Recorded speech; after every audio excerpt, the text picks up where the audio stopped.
All right, guys, bang, bang. I've got Arjun here. Thanks so much for doing this, man. Thanks for having me. Appreciate it. For sure. Let's just jump right into to your background. You were one of the rare folks who's actually built a successful business, exited, worked at a large corporation, and now spends time investing. So, kind of just walk us through your background. Yeah, I actually grew up in the Valley. So my dad had been in the startup ecosystem. My mom was there as well, so I kind of watched them literally start their companies in the garage. My dad's first company that he'd started was a company called Berkeley Networks. There was just a ton of folks that came from Boston, East Coast area. You're talking about semiconductor networking. See, the real people that built real companies at that time. They would, they would literally be sleeping in the garage. Some people were in their backyard in their tents. I'm forgetting what kind of car someone had, but it was essentially like this big Volkswagen, like camper van in front of our house, and he would sleep in there, and he would just come in and take showers. And so I kind of watched that, and to be frank, I saw that and thought to myself, why would anyone ever want to go through this much pain to start a company? And again, being a kid, in your mind, you think of starting a company as like, starting a shop at a retail location. Maybe it's 7-Eleven or something like that. And I never really like grasped growing up what it really meant to start a company, or what was venture scalable, what was high growth, what was revolutionary versus what's disruption oriented. And so I actually, and I think we kind of shared this, I actually had, enlisted for the Army in '99. And so I went through basic, got out, and, they give you a series of tests to see, essentially they're testing your IQ level around what are the types of things you can do. And so I never went into any sort of standard MOS. I actually went straight to the Department of Defense, and there started contracting with them before I was deployed out with folks in the Army between '99 and '03. And during that time frame, I think what I started learning was that there are so many unwritten rules to the rules, and there's just so you can push the boundary as much as possible by just learning what's available, what's not. So I started taking classes. I went to community college at the same time. They had something at the time called community college at the Air Force. I don't know if you remember that, because the Army didn't provide it, and then different military stipulations. And so then I eventually just transferred to University of Maryland at College Park, taught a little bit of ROTC there as well. And then just, studied math and history. Never finished math. I only finished history. And then the startup ecosystem was actually starting to get hotter and hotter in California, where I grew up. So I came back and started a bunch of companies. And while I appreciated that you said, hey, I had a successful company, I had maybe 10 or 11 starts that didn't work. They all failed. And they're not on my LinkedIn. I won't talk about them because they're embarrassing. But I tried everything, photo sharing to micropayments to payments and wallets. This is pre-iPhone. This is during J2ME and Brew, and you're trying to figure out how to use the phone. So timing was off, obviously, by 10 to 15 years. But that was my background, and then eventually, I started a social gaming company out of my time from Facebook on the Facebook platform. There's a company called Low Labs. We scaled very quickly. I would say we had a lot of tailwinds and luck on our side. And, we went to 0 to 100 million in monthly active uniques, 0 to 100 million revenue at some point. But it was never a straight line. And what kept going up and down because our game would scale, and then it wouldn't. And then we get another game, and that wouldn't. And so a lot of what we tried to do is get enough games to build distribution. Once we had distribution, we started distributing other people's products. We became our own platform, and not just here in the United States on Facebook, but we eventually moved to mobile. We started publishing games from Asia here in the United States and back into Asia and different markets. And eventually we were acquired by Nexon in 2011. So for about $250 million. And that was alongside a merger with a company called 6 Waves. So we all kind of came together and we were their outfit to publish games on mobile. And so that was a wild ride, because we were taught how to scale an organization. So we went to a couple hundred people, fired a couple hundred people, went down to 30, scaled again to a couple thousand people, fired 500, 600 people because the games had oscillated. And then you had to build infrastructure from the ground up. So bottoms up, had to think about what it meant to build data architecture, what it meant to measure your customers, what A/B testing really meant during that time frame. Again, AWS was just coming, and so we were using, products like SoftLayer, which eventually got acquired by IBM. And remember, during this time, this was the first time where storage started getting cheaper. You could retrieve it faster. You could analyze on top of it. This is when data and analytics companies started emerging at a faster pace.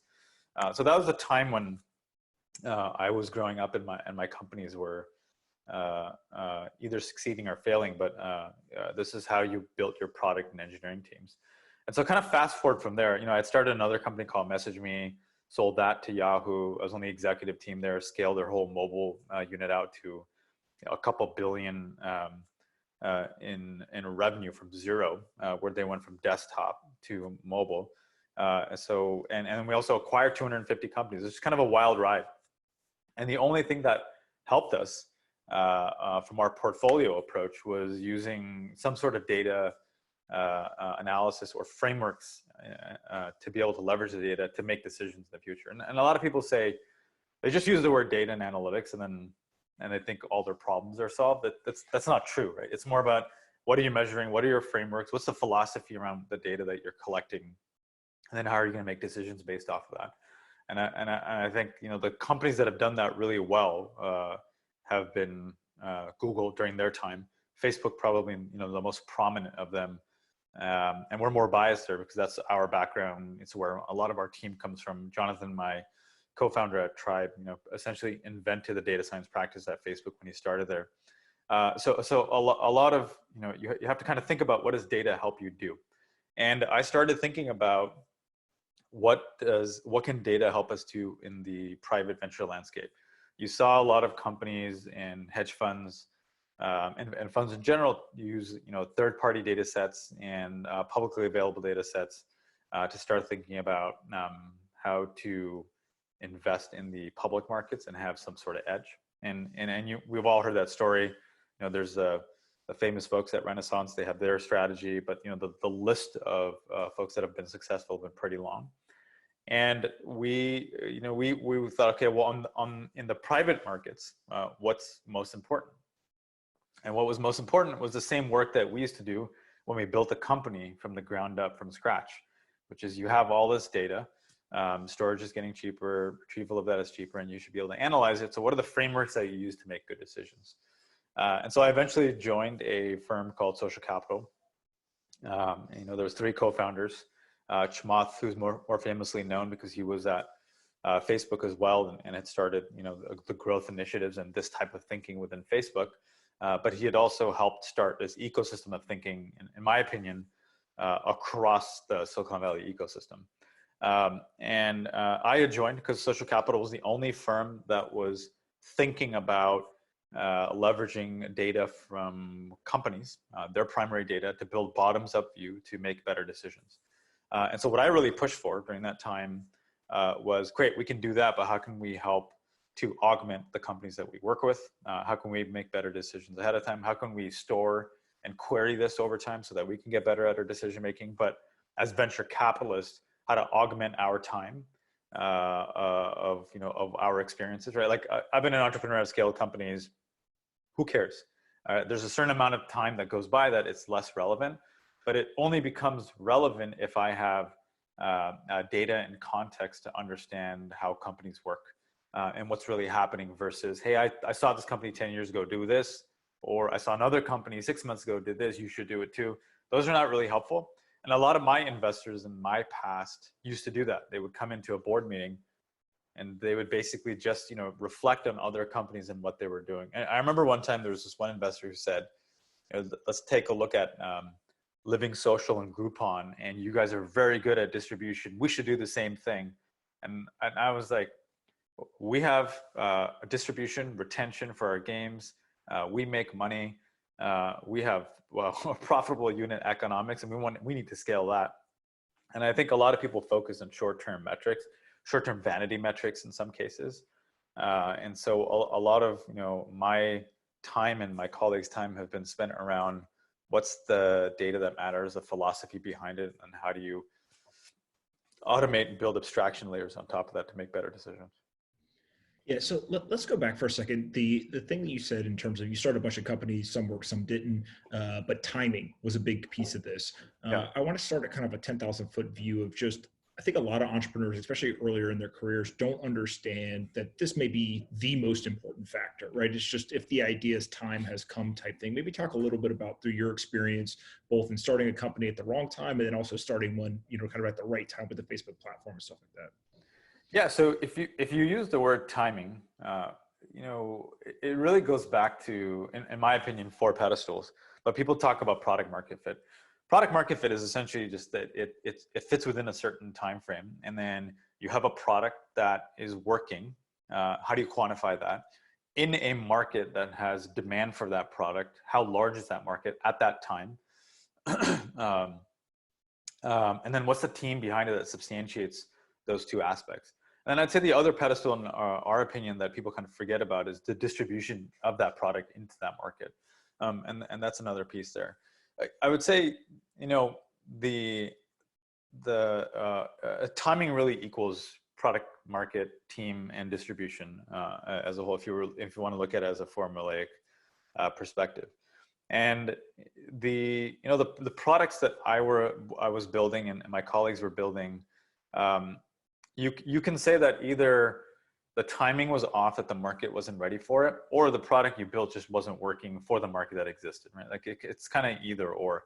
And I would say all of my products had a failure of one of the 2 at any given point when we first started, right? Where the market was fairly saturated with a ton of the same types of products, so what you were building wasn't any differentiated. It was a commodity.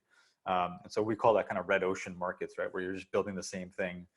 It doesn't feel monopolistic. It doesn't feel like there's a unique value proposition unless there's something really unique. And sometimes unique means distribution, but a lot of companies don't have that either. But when you're starting off from scratch, say 0 to 1, you don't have distribution. You're trying to figure out what's the wedge to get that distribution. And then in terms of how do you evaluate that, right? So like I'm an entrepreneur, I want to go actually build this company. I've got this idea. How do I evaluate, is this the right time for the product? Yeah, what I'd say is who fucking knows, right? I think the part of that is that there's a certain amount of risk that you're underwriting in the beginning. Maybe it's a vertically integrated SaaS play into a certain type of market that's never seen software. Are they ready for it or not? Who knows? Maybe it's in a market that's not the United States, it's outside. So it could be energy, real estate, insurance. It doesn't matter. I think there's just a certain amount of risk capital that's needed and a certain amount of risk attribution of founders and teams that start with, hey, I've got this idea. I think I have this problem that I can solve. Let's just get it out there and see how the market reacts. And so I'd say there's a certain amount of risk capital for that, and the types of people and partners that you want. There's no data at that time, right? Especially like, let's just say you and I are starting a company. There's 2 of us, and maybe we get 2 to 3 people to act on top of it. What we're really doing is we're just building some sort of prototype. We're building something that has capital expenditures towards some sort of ROI, and that ROI might be nothing. Is that, hey, we just learned that this doesn't work. Or we just learned that the market doesn't exactly want our product this way. We're seeing all these demand signals to go a different direction. Let's build in that direction. And that's typically what you see for a lot of companies. It's really rare. It does happen though, that someone says that I have this unique insight, I'm gonna build this product and then I'm gonna be able to sell it. What typically happens is they'll make that pitch and then they come out with the product and then they start tweaking it for their customer, tweaking it until they've honed in on it. Sometimes those companies start off as services, which is what we all know, what SaaS has really turned into. And either that's top down, mid-market, or bottoms up.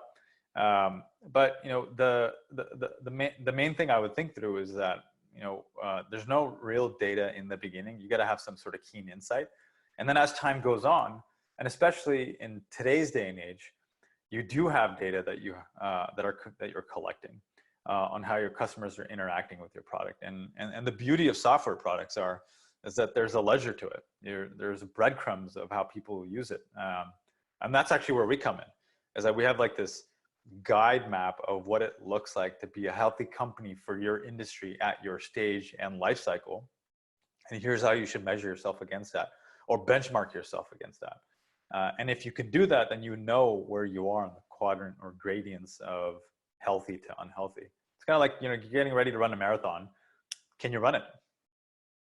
Yeah, and I guess part of this whole idea of market timing is when are you bringing the actual product to market, but also the growth tactics, right? You talk about the distribution.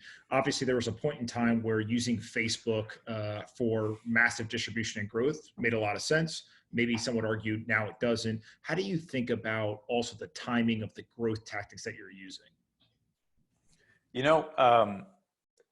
What I find interesting is, if you, I was actually reading the book from Howard Marks on mastering the market cycles. But what it really reminded me of is the cycles of distribution. That the same distribution techniques always work. It's just when do they work, and at what time do you use them? Right? Like if you go back in history, there's people that were using the first ads for newspapers from the late 1800s and even the early 1900s to sell snake oil, right? And like vitamins and medicines or liquors or whatever they called it. And those tactics are the same things that people use today. It's just that, do you have the ability to make it work or not, right? Where 5 Hour Energy just grew very quickly because they were on TBS at like late nights when people were tired. So I think like if you have a much more longer term perspective on what distribution channels work and what don't, email still works, SMS still works, newspaper advertisements still work. It just depends on what your product is, who your audience segmentation is, and do you have a unique value proposition that will work. I've always kind of found it interesting that people say, hey, we have this new unique distribution that we're going to go after. And then you can go back to it and say, okay, well, over the last 50 years, like these are the people that have done it. Maybe we should just learn about how to do it better. Does your audience segmentation work there or not? I've always seen people try to use, the Facebook tactics that we had used, for enterprise infrastructure, or hey, let's just buy some ads on Facebook for a top-down sales model. And I've always questioned that, and I said, oh, well, why would you do that? That's not where your audience lies. It's not where your segmentation lies. It's not where you're going to have intent. What's the point? And so, while we get these new channels, it's more of the same. It's just about how do you use those channels and how are you efficient with it? Yeah, one of the differences in the private markets and venture capital compared to the public markets have a price associated to the asset every day. It trades. There's a lot of volatility. And so emotion becomes much easier to manipulate just because they're seeing something go up or down in value. In venture capital, you don't necessarily have the day-to-day price movements, but there's definitely emotion that gets involved in decision-making. You guys, I think, have done a good job of just being super data-driven. Maybe talk a little bit about how at Tribe you guys are using data, how it affects the decisions you make, and how you guys are using that once you make an investment to support the companies. Yeah, so I think there's a couple of ways to answer that question. One is people use the word data-driven, where I'm really averse to that because it just means that you're just going to go you're not going to think about what this data means in the first place. And so we like to use the word data informed internally. And so we came out with this framework called the 8-Ball, where it was essentially, how do we quantify product market fit for any company that uses software or is enabled by technology in some way. And the reason we had that was it's akin to financial accounting, right? If you look at statement of cash flow or balance sheet, P&L, et cetera, these are standardized frameworks that were invented in the late 1800s to help guide you on what are the transparent things that you want to look at for a company before you dig in deeper. So if you look at a financial accounting statement, there's a very good chance that you won't be interested based on the financials, right? Like you might say no, right? Like you're nodding your head saying like, yeah, like that company doesn't feel healthy to me, so I'm just going to pass. I'm going to look on to the next thing. However, if you find something that's interesting and say like, the way in which this company has cash management or efficiency or overall their overall cash flow nature, maybe I should dig in deeper. And you start doing your work from there. Then you start thinking about demand signals. What does the overall what does their customer base look like? What's the recurring nature of it? What does the margin structure look like? If it's lower, is the market big enough? Is the volume large enough where they can get to a certain scale? You start asking these bigger questions about different industries, but then you're able to compare multiple companies to each other by using this, and then dig in deeper. But in the private markets, one of the issues has always been, how do you do that? What are the standardized frameworks that you use? Can you actually measure it? And financial statements don't work as well for early stage, mostly because those are all lagging indicators. So if you're investing in a seed plus or Series A or Series A, a lot of these companies have really de minimis revenue or revenue that's really not going to paint its picture yet. That's coming later. And so you're looking at forms of demand or engagement, which is what I call it. And so you have to have standardized frameworks for that. And that's really where we've spent almost all of our time. Now you can take that and say, okay, great, you can actually do more. The more data you have, you can do more of that for even later stage companies. And we do that as well because investors typically kind of, what I'd say, regress to the mean is they just go back to the finances and say, hey, they said they're going to do this, but I don't see it reflected in the finances. Sure, but you could have said that for Facebook, Airbnb, Uber at some point, Google at some point as well. Like you would never really understand how these businesses work unless you could look at what we call the software ledger, and that's understanding the demand signals for how a company works. So our framework was called the APOL. We published this, about 6 years ago. My partner had done this. He had published this actually even while he was at Facebook. And if you're coming into Facebook today as a product manager, you read this. If you are learning product market fit quantitatively, like what are the frameworks that you use at Stanford, they reflect our work. If you go to Sequoia's website, they have a section for product market fit. It links back to our work because we created a standardized framework to understand product market fit for a company at a certain life cycle. And that's what we do really well, is to just get those frameworks out for ourselves. And we have a ton of software to help automate that. We have a ton of software that stores all this for every company we've ever seen.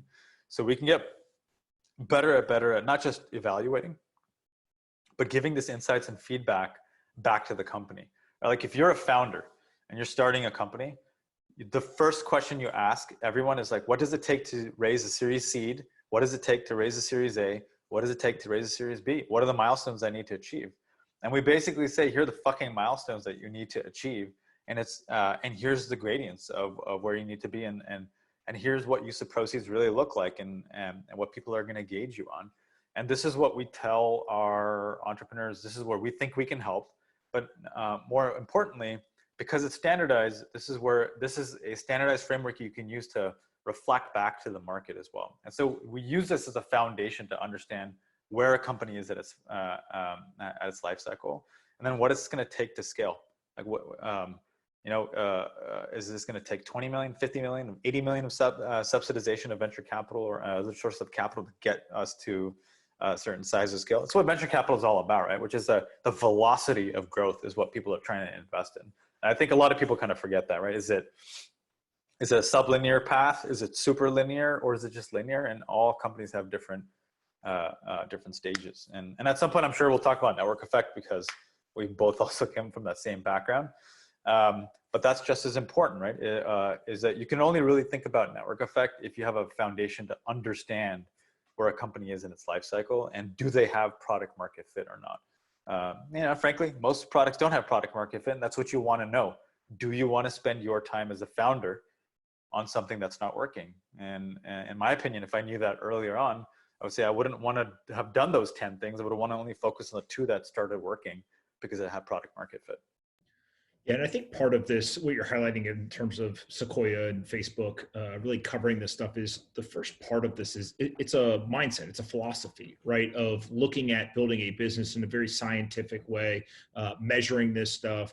And the part to me that's always been shocking is once you kind of see the light, or you get indoctrinated to this, then you look at user metrics, you see a whole different part of the business, because it's not so much, hey, how many users do you have right now? You start asking differentiated questions like, what's your week over week growth, your month over month growth? What's the retention look like? Like those more nuanced questions can tell you so much more about the business. And really what you guys have done is you've built software that can do this in a very automated, fast way, and also compare it back to other companies you've seen. Yeah, I mean, what we tell any companies that we work with, and we always say, feel free to ask any of our companies why they wanted to work with us, is I mean, you pretty much have the Facebook, the Uber, or the Airbnb data science team as your capitalists, and I say that not in a joking way, but that's our background. That's what we've been doing, and as individuals without software, we can only take you so far, and that's what most of the Joe Schmoes of the Valley and the investors are, is that they pick someone or a collection of individuals that had some experiences qualitatively and bring them into a firm and say, like, this is your guy or this is your girl, and she's going to help you get to where you want to get to. Well, the problem with that, as you know, is that we just talked about cycles of things changing. Things change so fast. The things that worked for my companies over the past 10 years are not going to necessarily reflect or work in the future. So what do? Well, you got to start with some sort of foundation. You got to understand your data. You got to understand the ground truth of what's working at your company to be able to make more informed decisions. So if you are a network effect company, or if you're a marketplace company, or you're a widget company, you're a grocery company, you're redefining what it means to be a delivery company here in the United States today, given the COVID pandemic and environment, how should you think about measuring yourself versus what Facebook measures themselves again? Like DAU over MAU doesn't make sense. So it's more about like, what are the ground truth type metrics and demand signals that matter, and then the unit economics behind it. And a lot of people have their own frameworks for thinking through it. My biggest issue has always been those are always lagging indicators, right? Like looking at someone's finances are lagging indicators for early stage, not late stage.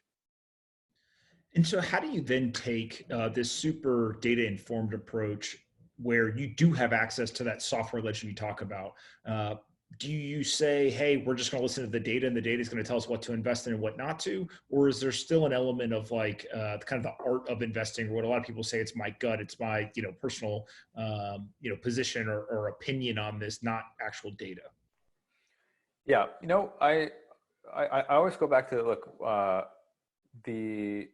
why do you partner with venture capitals in the first place? The ideal situation is that they are long-term patient capital with you, that knows that your business is going to have ups and downs. You're not having price discovery like the private markets on a daily basis, right? You're only having price discovery, sort of maybe like twice a year, if that seems at a high frequency already. And what you're really trying to do is understand micro and macro, and I think this is important, right? And the data sets behind that.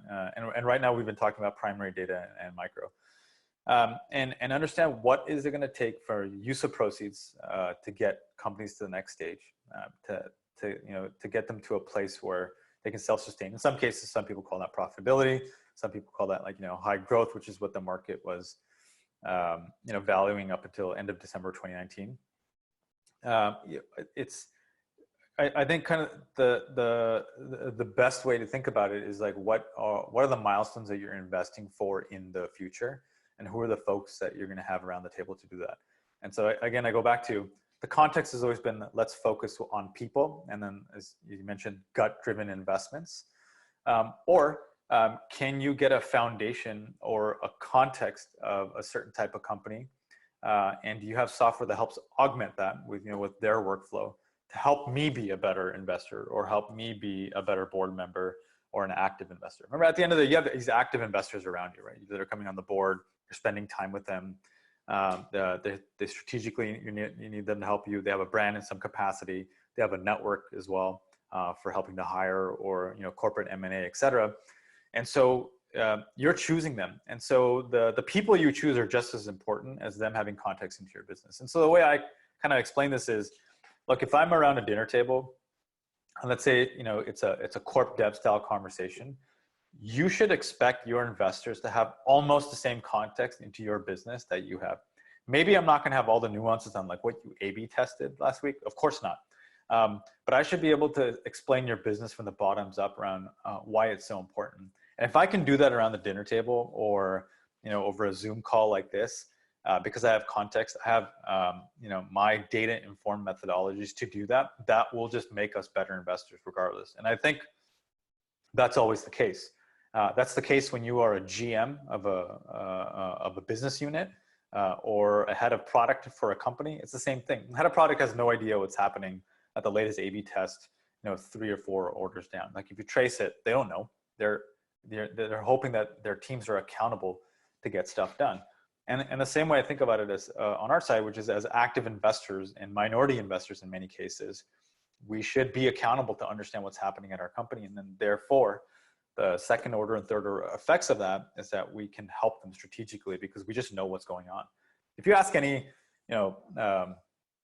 VC out there, how is your company doing?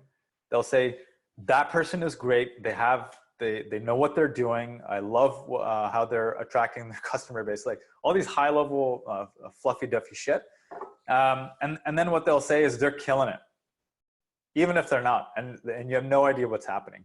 If I was a employee and I got introduced to a VC that just gave me those, why would I work there? It just means that my investors have no idea what's going on, and I can only really underwrite the team and the CEO. The capital around the table won't matter, and our whole goal is capital around the table should matter, because in the past it has mattered. And if you really look at the venture capital industry and where they've been the most helpful, that's been the case. Yeah. Speaking of that, you guys recently put together some work and pulled a bunch of data and analyzed around this idea of fast money and slow money. Maybe talk a little bit about what that means and then what that work showed. Yeah. So we did 2 things. One was, what was the failure rate of companies during some of these downturns? And then what are the behaviors of capitalists, regardless of being venture capital, hedge funds, private equity, or family offices? What is their behavior in these types of downturns? And so, what I always go back to, most people don't understand cycles, in my opinion. They haven't been around long enough to see multiple cycles, and they haven't seen the lessons of past historical cycles. And so, our goal was, in the last 2 pieces that we wrote for our founders and their audience, and even our LPs, was to kind of give a perspective again on, like, this is short term. Regardless of whatever we're saying, it feels like every day is a year, and it feels like every week is a decade. Is that, in 6 months, the world is going to be different. And so what you really want to know is what's going to be ahead in the future after the cycle, right? Like, and are we in fear mode or greed mode? And I would argue right now we're in fear mode. And so what's happening is that's been augmenting and propelling the way in which people behave. And so our whole goal was that in these analyses, if you read through them, who are the folks that have the most fear? How do they retreat, and how do they treat you? And are those the types of partners you want to have around the table in a time of despair and fear? Or do you want to have partners, which we could define as slow money, that are going to be there through the thick of it to understand where you are and continue to support you? And that may not be capital. It just may be like, okay, strategically, we should think about doing X, Y, and Z. Whereas the other folks, they have a trade mentality or a flight to safety mentality. And sometimes that mentality is not helpful towards company building, a multiple building, and compounding. Yeah, and I guess part of that is you guys looked at not only the frequency of activity, but also kind of pre, during, and after these crisis periods, where people even just around, right? Because I think one of the most telling things was just there's a lot of transactional firms that were super active, you get crisis, and then they basically disappear. They're just not even there anymore. Forget about being not great partners, they just disappear. Sure. Yeah. I mean, look, as much as every cycle is similar, every cycle is also different. And so if you go back far enough, right, like you can go back to the 80s, you can go back to the early 90s, and then obviously the late 90s, and then 2001, and then you had 2004 and 2005. People always forget there's these mini cycles as well, especially in the technology industry. We had 2015 and 2016. And on the SaaS side with LinkedIn sort of losing about 50% of their market cap. You have these things happen all the time, and people can get fearful. And as you know, press, PR, and media can kind of compound that and conflate things where they might not be needed. And so it was more about, who's, the venture tourists, or who are the capital tourists in this industry. And you guys obviously had, the same type of winter in the crypto space. And the question is, who comes back, who doesn't, who stays around, who kind of believes in the long-term viability of a certain type of new market.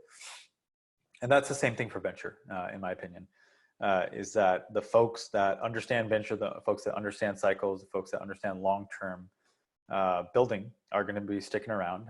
And they might not be able to stick around the same way they were before, but they're still around. And a lot of what we wanted to do was to make sure that we could give this information to our portfolio first, as well as the community, around how to think about building your long-term strategy over the course of the next year. And so you also recently wrote a big piece on Carta and kind of this idea of N of one companies. Maybe let's just start with Carta and kind of walk us through the history you guys have had with that company and what's really driving a lot of the conviction there. And then we can get into what N of one really means. Yeah, sure.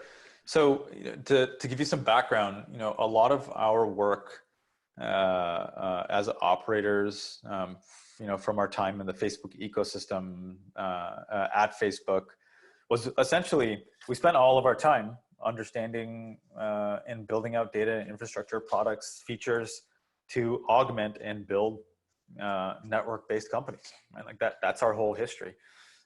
And when you have a network that's very strong, it doesn't matter what industry it's in. You can call it, a network in marketplaces, et cetera. It doesn't matter.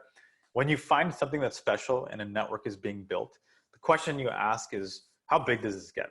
And a lot of humans, in my opinion, have a hard time, thinking linearly, but imagine when you ask them to think exponentially. It's just so hard. And we spent all of our time looking at all types of demand signals, how to quantitatively measure network effect. Everyone says the word network effect, but no one really knows what that means. Every deck that you see for even venture investors or companies that are coming in, they'll say, we have this type of network effect, and this is why we're growing. And then you ask them to define, okay, well, what does that network effect really mean? They say, oh, we just do paid advertising. Well, that's not really a network effect. It just means you pay to acquire a customer. Or we go door-to-door style sales, or bottoms up or top down, and we have a network effect. People know us, it's our brand. Well, that's also not a network effect. It's called a brand halo or scale of economy effect. Economies of scale effect. And so what you really want to be able to measure is how your customers interact with each other. What you really want to be able to measure is, does your network allow you, as your network is being built, are your customers reinforcing each other? Right? So for the example we use for, Facebook was that, as more and more people came into your network, your experience on the Facebook platform improved. Right? You don't have just one friend, you have 7 friends, you have 14, you have 20. And now those friends are sharing photos, and those photos, regardless of how many people are linking it and liking it or commenting on it, it's valuable to you. And that's a network. And so we kind of always define Facebook as, the atomic unit around Facebook was actually the photos. You could tag it, you could like it, you could reshare it, and eventually it became a media type, right, where you don't share just your photos, you do videos and articles, etc. But you have all of these interaction points that are different, and the experiences that different customers have are different. It's not the same. Right? Like your experience to the same article is different than my experience to that same article, because it's just the way in which we are approaching it. And so you have this platform and this product, but it's different for everyone that's interacting on it. And so, we had never obviously seen anything like that in our lives before, in an ecosystem that was created on top of it, And that story obviously has gone through, and we've seen companies of similar nature have those types of network effects. Alibaba, I'd argue, being one of them. Companies like WeChat in Asia, et cetera. So you kind of have these things pop up all over the world. And so when you start questioning and say, okay, I wonder what type of businesses and products will have similar style network effects in their industry. And will it be disruptive or revolutionize that space? The first one we ever saw as investors was Slack. And so we kind of, doubled down, tripled down, quadrupled down into that company.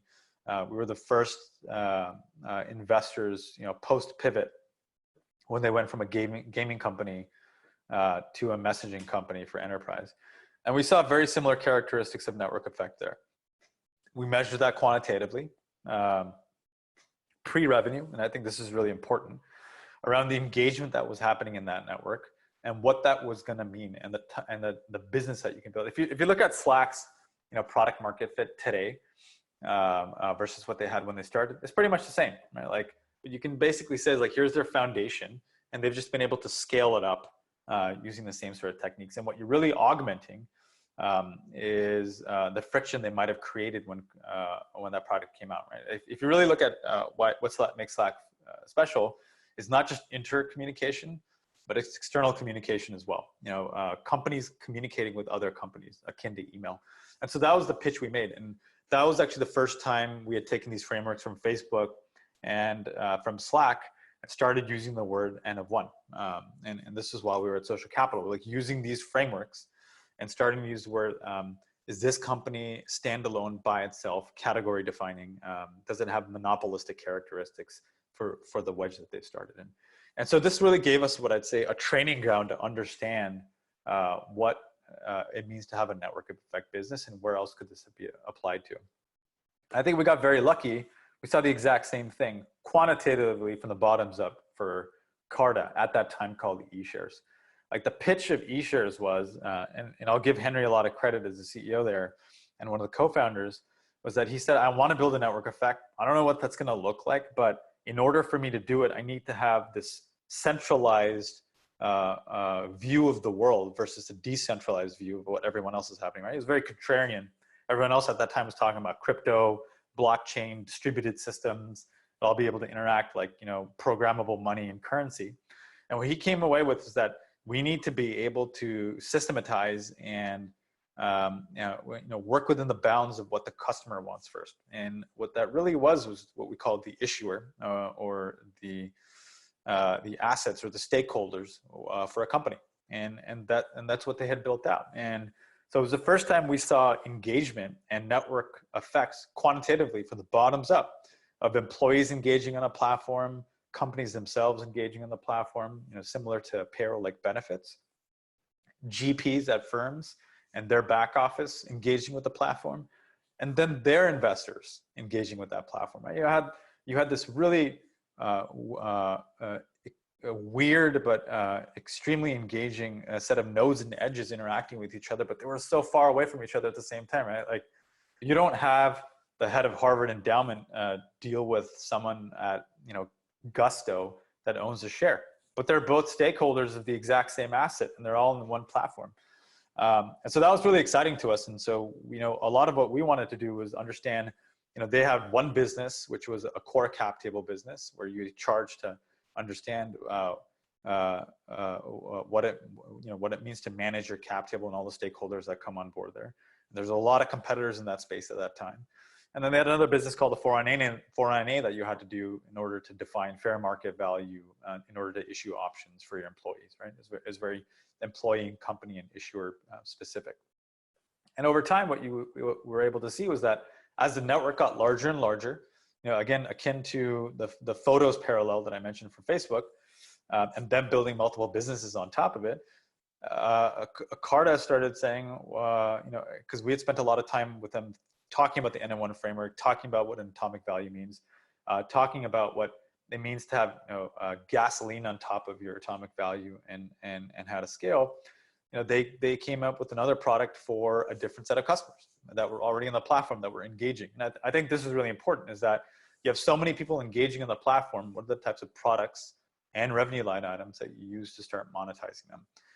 And then they built what we call fund administration, which is essentially, all the back office work that you need to do to understand your portfolio, all the rules and compliance regulations that go with it for venture funds, private equity funds, and hedge funds. And they launched that. And so what you had was this new revenue and new engagement and new product on the same network. And I think this was key, which is that it's all interacting with a portfolio of assets that you own, and then what are the types of products that you build for them. And what that's really led to is, what else can you do? There's banking and financial services for these companies, in some cases lending, because you have now a distribution of 15,000 companies in the platform. We say $1 trillion in equity, and we think that's really important. It's kind of akin to DAU of MAUs of companies of engagement on Facebook platform.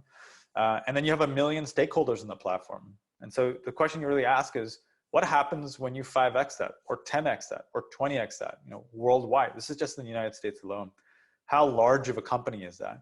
And it's the first time in our opinion, in financial history, in the private markets, where you have a really good transparent look through, and you can start building a new type of market. Like if you really think about it, people have talked about democratization of capital in this country, in the United States, where we're a democracy. Democratization of capital is only like 30, 40 years old, right? Like where you had securitized loans, collateralization of bond obligations, of loans, etc. That industry is 40 years old, and look at how many jobs were created because of that. Look at how much access to capital so much more people got because of that. New underwriting procedures that came away because of that. And so we kind of think about Carta in the same way, which is like, what happens when this network gets larger and larger, and what does democratization of capital look like in the private markets, where the liquidity has been so constrained for so long. And actually, this is where I get a lot more excited, is what happens now when the crypto markets get involved on top of a platform that has transparency? What does that actually mean versus a platform that didn't have transparency before? And I think that's what I start getting really excited about, which not just on Carta, but other areas and industries where you can do this. Real estate, go back to mortgages and loans. You can go back to understanding what does it mean to have access to capital, and I would call it democratization of capital in those industries. And what does that look like, not just here in the United States, but worldwide, as these things become more and more interconnected, which I think a lot of people forget about.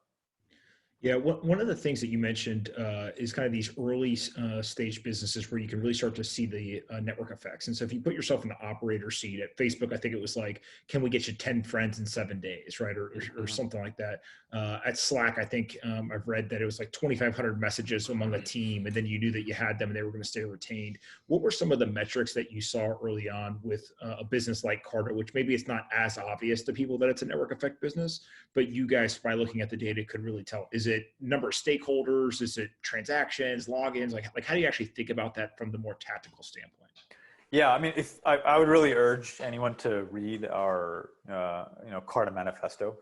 There are a lot of things that are trade secrets. So I won't go into that, and it's competitive in some ways to companies that want to compete with Carta in the long term. But I think you hit the nail in the coffin, which is essentially that the stakeholders on the ecosystem and the equity value behind those stakes is what matters the most.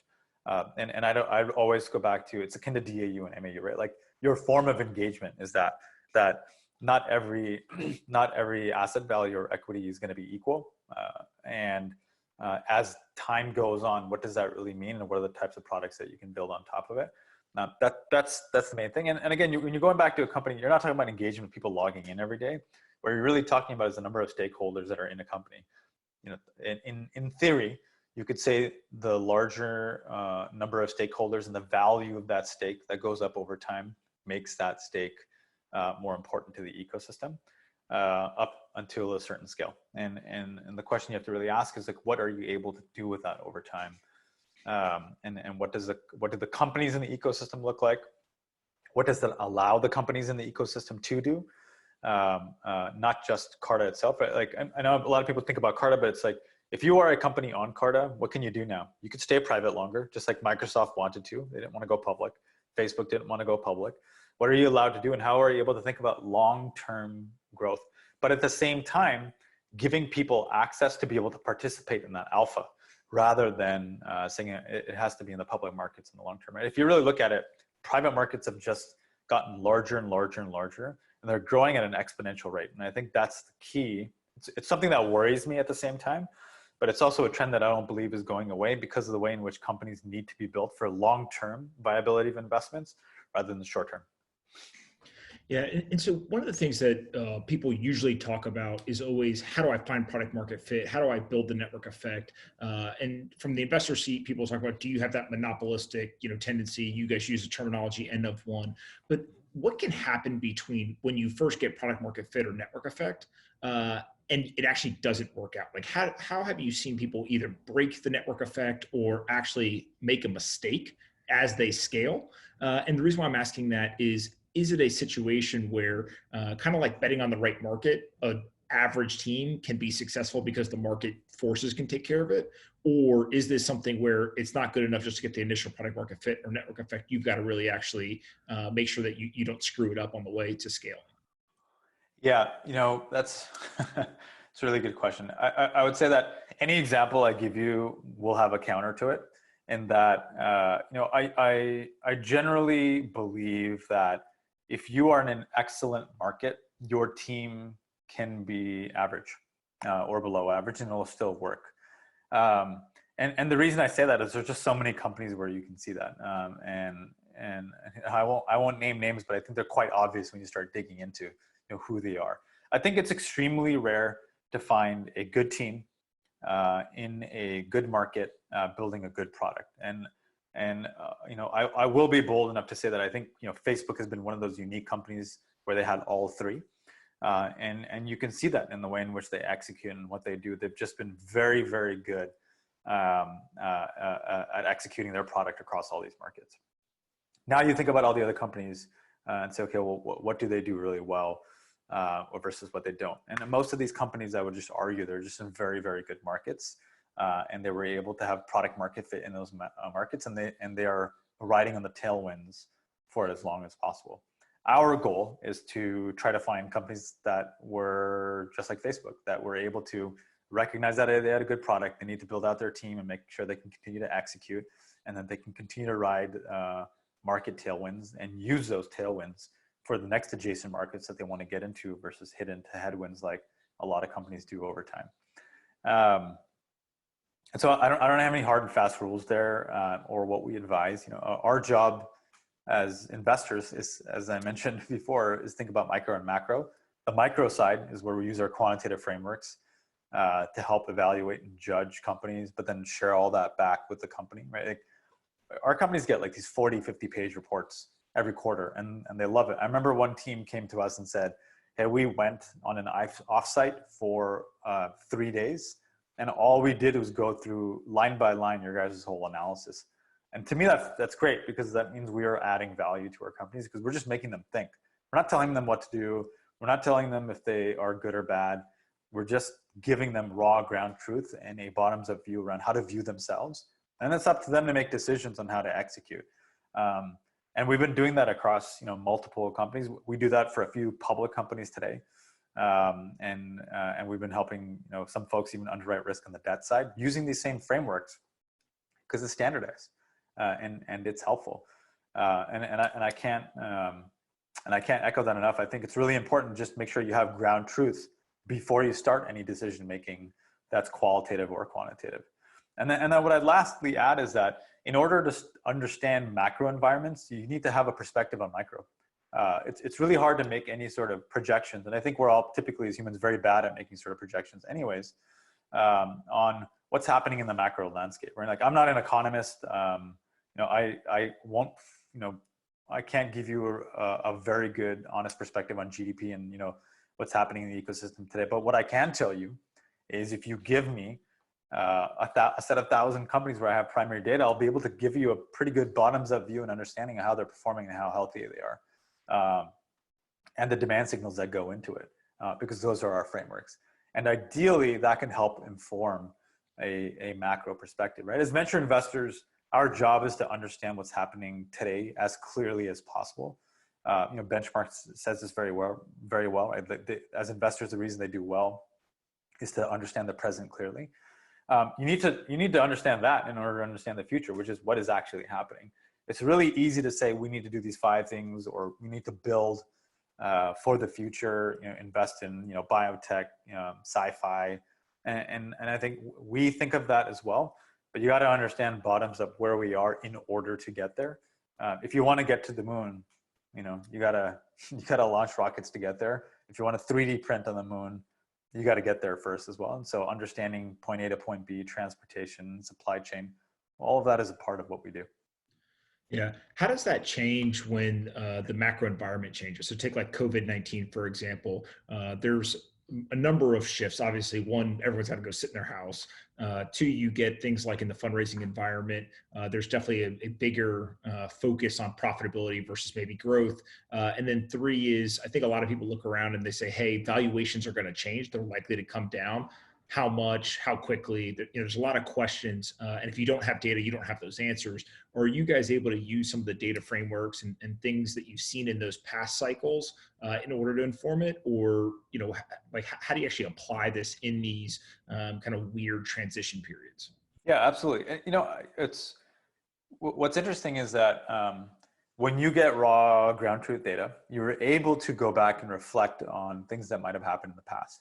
And, and I know it sounds like a history lesson, but like you go back to the 1600s and you go back to the 1700s, 1800s, right? In 1600s, the currency of barter, or if you want to call it the reserve currency in some cases, was tobacco, and after tobacco was cotton. And during that same timeline, it was cotton and sugar before we started moving into gold and silver because we had production.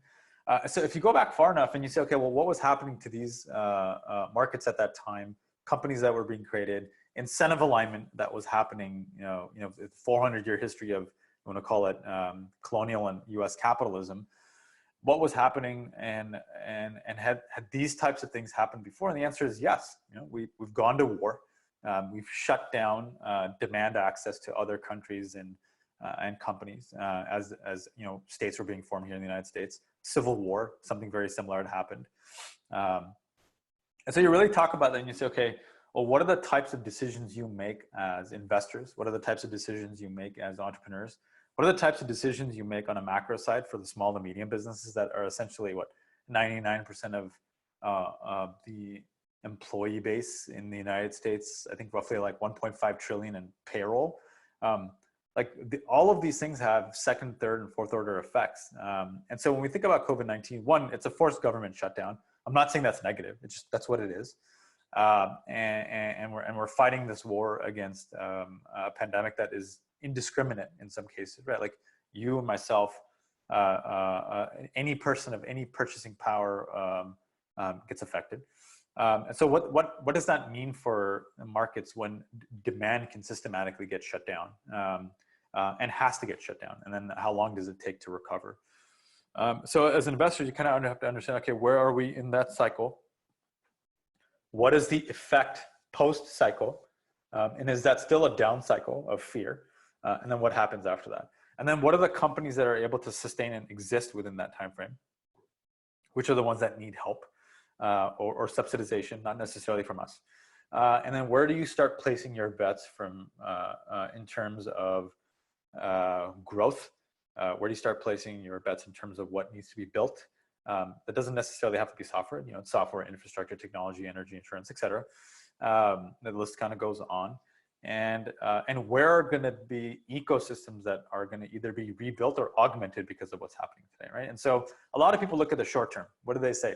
They say, oh, great, shipments are going up for essential items and groceries are going up. Well, humans also kind of regress to the mean. 6 months from now, are we going to do the exact same thing? And I'm pretty sure we're not going to do the exact same thing, but we're going to be really, really close. And so you go back to past cycles. In China, when we had the first SARS situation, that country retrofitted itself to be able to withstand these types of things in the future. And they're doing a pretty good job to get out of it. You know, I wouldn't say perfect. And so they were able to get to some sort of recovery faster. I'm not saying there isn't a downturn, but some sort of recovery. And so what does that mean here in the United States, and where do we start investing our dollars and our capital and our time? And everyone has a different perspective. And I think the cracks that you see today are housing, healthcare, and education. We've been talking about it for 10 years, but you've never really seen the cracks till now. Now you see the cracks, right? Like on the healthcare side. I mean, this is from a overall inflation rate since like 1995, I think it's like 55%.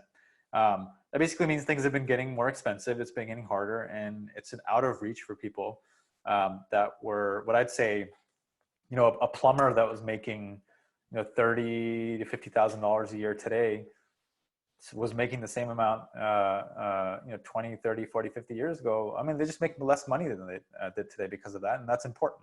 So the unskilled labor workforce versus the skilled labor workforce, and the change of that as well. And so I'm going through a lot of concepts, talking about a lot of stuff, but I think those are the things that are important because those are what drive our demand and our economy. And then you have underlying companies that need to support that. May that be small to medium, venture-backed, or large corporations. Yeah. Would it be fair to say when you're evaluating individual companies, you're very bottoms up, but just hearing you talk through a lot of this in past conversations we've had, I think that you guys take this macro view of kind of where are we today, macro wise, where are we going? And then you go look at the companies in those areas in which you guys believe will have upside in the future. And a lot of times it's even places where maybe they're not popular today, but they end up being. And then when you find those companies, you start bottoms up. Is that a fair way to view kind of the process you guys go through? I mean, I'd say on a week-to-week basis, even on a month-to-month or a year-to-year, we might have theses that continue to get formed top-down by our bottoms-up work, and vice versa, right? Where our assumption, like I think the way we think about it is the when we get into the room and we're assessing any company, anything bottoms up, is that we just don't know anything. We just check everything at the door and say we just don't know.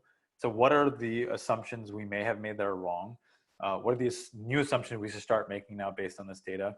And how does that help inform us for our long-term capital deployment? Remember, we're venture investors. So our timeline is 5, 10, 15, 20 years in some cases.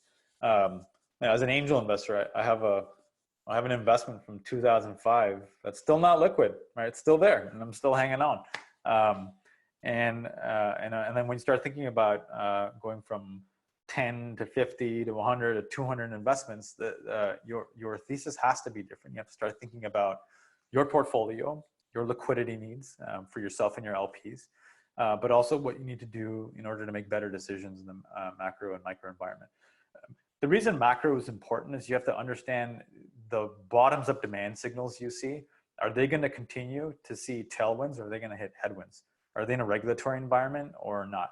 And I think, what you've seen, unfortunately, in, again, housing, education, and healthcare, sort of being the main ones that focus on, the reason why they've had a harder time is that they're more akin to political and regulatory behavior, where you have institutions that are set to make sure those things stay status quo.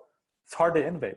And so even if you see a company that's bottoms up, they might have a small niche that's working, they can get slapped down by the regulatory side of the house, and sometimes that may or may not work, right? Like in the case of Uber, they hit a lot of turmoil, so did Lyft.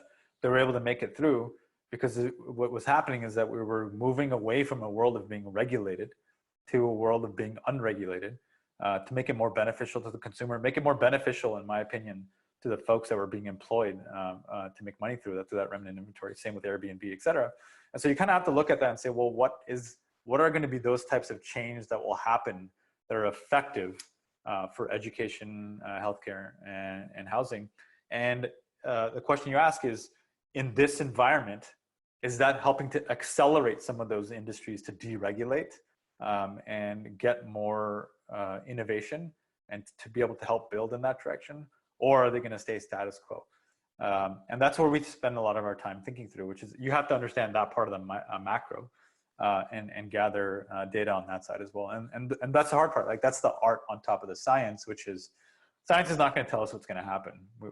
We can only know what's happening on the ground, and we can only know, again, bottoms up, actual trends and demand signals. We don't know how long that's going to last, depending on what type of environment, what type of investment we're making. And so that's why we do focus a little bit of our time on lobbying. We focus a little bit of our time building those relationships with the central government. And I think a lot of people don't like to say it, but I think the biggest threat to the United States is not understanding what's happening in Europe, what's happening in Africa, what's happening in India, and what's happening in China. And in China more specifically, now I'm not I think longer term, we have a better model of incentive alignment here in the United States like we have over the last 400 years. However, China understands their incentive model. They're copying us. They're getting into that direction. And even though they are centralized, they've been figuring out ways to deregulate pieces of their economy to be able to innovate the same way which we do here in the United States. But at the same time, they do have a top-down macro perspective on what they need to focus on. And we've lost a lot of that, in my opinion, here in the United States post-World War II, up until maybe the early to late 70s and 80s. I went to they called it the China FinTech Conference. And here's who put it up. You had the state government of China, the People's Bank, I'm forgetting the name, of China. You had the top 10 universities stand this up. And there was only one outside speaker and one outside participant, and that was me. And I went there with thinking, I'm curious to see what was going to happen. And I did a keynote speech there on behalf of not just us, but even our company Carta, on what's happening in the financial industry. And on their, before I had started, they had a couple days of all the companies that were pitching. You had you had the heads of government, you had the heads of states there, you had the heads of universities there, you had innovation cycles, you had startup companies there, like the top 10. And then you had folks like Tencent, Alibaba, all these guys there talking about what's going to happen. You basically had the smartest people in the room, regardless of market cap, talking about what is important. And guess what they were talking about? They were talking about how much we need to pay attention to crypto, what reserve currencies look like in the future, where they need to innovate, where they need to subsidize, where the government needs to spend more time helping companies get off the ground, and where in the world should they be paying attention. And luckily for us, we've been in the lead for a while, but we have to be kind of vigilant, is that they basically said the only country we need to pay attention to, the only innovation centers we need to pay attention to, nowhere else in the world we need to pay attention to, is the United States, and Silicon Valley specifically. It's incredible to hear that literally we sit around and we don't understand many of these regions, but they're just solely focused on us. You mentioned crypto, Bitcoin a couple of times. Kind of how do you guys think about that entire sector of the world, and what's possible there, and have you done any investing on that front? Yeah, so while we were at Social Capital, we invested in a company called Second Market, and Second Market had sold a portion of their company. I'm forgetting who they sold it to. It was NASDAQ secondary markets. That's what it became. And then they became a holding company, a market maker, and investor all at the same time. And so most of our exposure through crypto had been through them. And this is Barry's company. And they were essentially our overall holdings and exposure into the crypto markets, from blockchain to crypto. And over time, what that really did was, one, we got exposure to all these companies like Coinbase, some that you guys are in, co-investors with you guys, as well as us starting to think about where do we want to spend our time and what are the types of bets that we want to make. And to be frank, we didn't make a lot after that. I think a lot of it was for us to understand, where are we in that cycle? Are we still in the winter? Are we still in a fear-based cycle of what crypto is going to look like, Bitcoin and all the alternative currencies? And then what does it mean for the space? I think I still have a perspective that it's still very speculative. There is some volatility there. So it's hard to think about how you innovate on top of it. I think the main thing that's really interesting at the end of the day, and a lot of people have talked about this much smarter than I am, about it being just programmable capital, programmable money. And so when we talk about democratization of capital, what does that mean? Could this be a facility to help augment that? And I think the answer is yes, absolutely. And I think there's been more innovation on what crypto and this protocol, through blockchain and these methods that you can use outside of the United States and here in the United States. And I think that's where we are weak, where we're not even willing to understand it. We're just so scared of it from like a political nature. And that's what we kind of fight to push is, how do we understand it more before we start thinking about investing in it? And I think you got to have bottoms up investing. You have to have top down investing, top down subsidies in some cases, or research. Again, I always go back to World War II. During the time of Bush and the entity he created in alignment with our military to be able to do basic research that could help propel industry on top of it. And I think we've lost that. And I think a lot of what I'd like to see over time, not just from the venture community, but accelerators, grant institutions, the government in some cases, to move back into, great, maybe crypto isn't where we want it to be today, but what could it be? And what can we start incentivizing people to work on that's not just pure bottoms up or speculative in nature. And I think what you've seen most so far has been speculative in nature. Some companies getting to a certain level of success, but then stagnate very quickly. And where we want to spend our time is not just, financial markets, but just, where does that help across the ecosystem, and go back to our roots of what we do really well is understanding product market fit quantitatively, understanding how that can scale, and where we deploy our capital towards a business being built around being augmented, leveraging and utilizing distributed system, crypto in some cases, blockchain, et cetera, right? Because the technology, it's a protocol that you can augment rather than it being the solution. Yeah. How do you think about like the market size being either empowering or limiting? And what I mean by that is crypto is big if you talk to some people, but on the grand scale of things, it's very, very small compared to most technology markets or kind of addressable user bases. Does that, do you shy away from that? Is it more something, hey, we understand where it is today, and we kind of see if it continues to grow, 5, 6, 7 years from now, it could be the size that we need, or just like, what's the thoughts there on market sizing? Yeah, everything starts small, right? I think people, as I mentioned before, people have a very hard time of understanding exponential growth. Like how do you comprehend it? It's hard.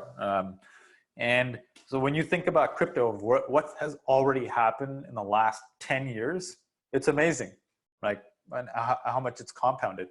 Forget market cap, just the amount of people engaged, the amount of open source folks focused on it, applications that people are trying to put together, from payments to wallets to money transfer. Even if it doesn't work, who cares? People are trying. And then once you get to a standardized framework that people start all agreeing to, that helps propel the next stage, the next stage, the next stage. So, I mean, even with the internet, look how long it took to get up and running. And so what I'd say here is that you have people on the bottoms up doing things, and you have a certain amount of risk capital there. I think the ICO market really fucked stuff up. I think there were a lot of people, similar to what I'd say 99 to 2001, people just heard the word technology or .com and just wanted to get involved. And I'd say it was like it's the panic buying on the upward trend, but we're all going to lose out. And so like the moment my mom was saying, hey, should we look at crypto, or my brother-in-law who knows nothing about the space saying, should I invest in Bitcoin? You know what, things are fucked. And I think, and we hit that during that, a couple years ago. And so now the question ends up being like, now we have a foundation. Where do we build from here? And so what I really pay attention to is like what happens over the next 2 to 5 years and 5 to 10 years with, with Bitcoin as the currency. I don't know if it ever becomes a reserve currency. I know a lot of people talk about it, but I always go back to history. What was reserved for a while? You can say U.S. was a reserve at some point, post-Civil War up until World War I, with the advent and the droppage of the gold standard. But there's always something that people kind of hold on to, and will Bitcoin get pegged with other fiat currencies? I don't know. And what do you build on top of that versus not? But I always go back to, remember when we had securitization of mortgages, mortgage-backed securities, securitized debt, collateralized bonds, obligations, loan obligations. That is only 30 to 40 years old. I think everyone forgets how large that industry is, in the trillions, and how much billions of dollars get traded on that every single day, and what that looked like when it started. Pretty nascent. So here we are in the crypto markets. It may not ever yield anything, but it has a lot of legs where we've already started. And so you think forward 10 years, 15 years, what happens? What do you build on top of it? And you've already seen it. And I think you guys are already investors in, in terms of lending, in terms of securitizing it. It seems small, and it is nascent, but again, bottoms up. What happens over time? And what are the leading indicators and demand signals that you should really care about in order to either participate, invest, or innovate on top of? Yeah, it makes a ton of sense. Two questions before I let you ask me one question to end this thing. You're the favorite book that you have, or most important book you've ever read? Yeah. So there's always a new one that I'm reading. I actually always go back to reading the same book over and over again. And the books that I like reading are Mastering the Market Cycle. I like reading Irrational Exuberance. There's a book that my colleague Jonathan recommended to me called The Righteous Mind, just about how we think and what gets us there from a social contract perspective and social psychology. And I kind of put all of these things together, and I reread them because my experiences change every 3, 6, 12 months, every 2 years, they change. And I go back and I reread them, and what I glean from it is just new learnings.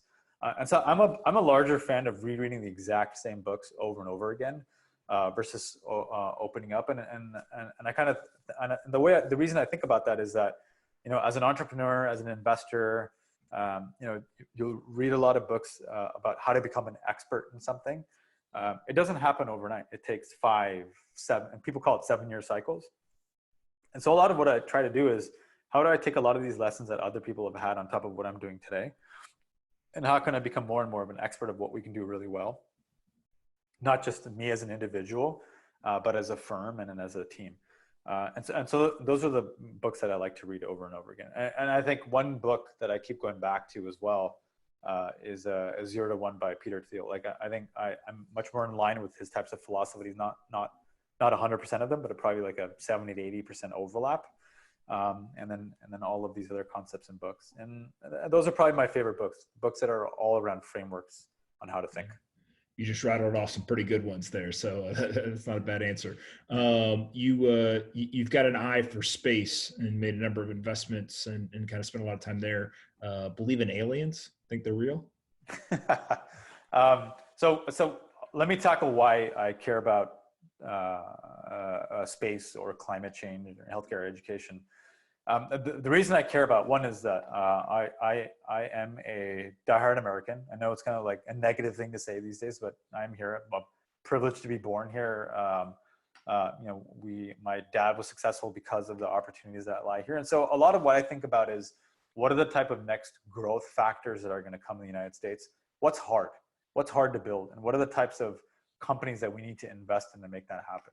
So while we have this core business of how we think about quantifying and recognizing and amplifying product market fit, the way I think about it also is just being responsible is there is a certain amount of capital that we want to put, because our overall historic loss ratios are low, that we want to put towards high risk endeavors. But what should those high risk endeavors be? So I think about American exceptionalism and American ingenuity, and where can that be? I think about 3D printing, manufacturing, parts of education, parts of healthcare. And I think in order to do that, you need to have a certain amount of social capital, human capital, and access to capital. And we're privileged to be in that situation. So we invested in space, in a company called Relativity Space. And that was all about 3D printing rockets from the ground up, which sounds like a crazy idea when we invested in it. Where you could build and 3D print a rocket as quickly as possible. And the frameworks we used there was that what could happen where you could design, iterate, and launch a rocket in sort of the same types of ways in which you think about software. Like if a rocket doesn't work, how can you redesign it, iterate it, and 3D print it and shoot it back up? to see if it works. And so that's what this company's been doing.